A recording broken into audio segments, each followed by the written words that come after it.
oo heer qaran ayaad hayseen haddan hayn doontaan waxaan ku faraxsanahay in ciidankeenu uu meel kasta oo loo diro sidii ciidan lagu yaqiinay uu guul ka keenayo taasna waa astaamihii aan horay u xusay ciidanka gaarka ah goonidu u ahaa weeyaan saas ma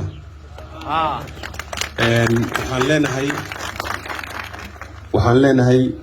annaga hogaamin ahaan iyo xukuumad ahaan waxa aad naga mudan tihiin waa kaliya inaan intaa garanno maaha laakiin waa inaan sii xoojinno awoodiina dhan kasta ay noqotaba iyo daryeelkiina waajibaadka aad gudanaysaan ee sida geesinimada leh ee la isku halayn karo aad gudanaysaan waxaa la socda mid anagana la saaran oo ah in xuquuqdiina la ilaaliyo oo lexjeclada aan idin hayno aan kaga dhabayno iyada oo idinka muuqan karto caafimaadkiina waxbarashadiina daryeelkiina idinkiyo ubadkiina mar haddaan sidaan nidhi marka waxaa weeye in aanu sii labanlaabno hawlihii xukuumaddu ay ballan qaaday ee ahaa isbitaalka dhismihiisii in degdeg loo bilaabo in agabkii oo intaan hadda gidaash ku maqnaydeen idinku waajibaad ku maqnaydeen waxyaaba badan baa idin sii sugayay oo gaadiid baa idin yaallo oo waxyaaba badan oo kale oo aan gooni u wada hadli doona idin yaalla garbaha idin buuxin doonaa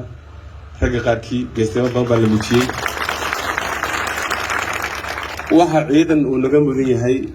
ciidan weliba geesiyaal ah oo gaara waa laga helayaa idinkuna waajibaadkiina baad gudanaysaan hawshan waa intaasay ku eg tahay waa ciidan waxaad tihiin hawl ciidan soo gutay haddana hawl ciidan ay sugayso siduu sheegay taliyuhu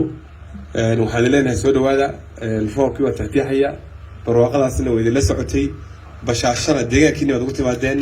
iyo kalgacal. Assalaamu calaykum waraxmatullahi wabarakaatu.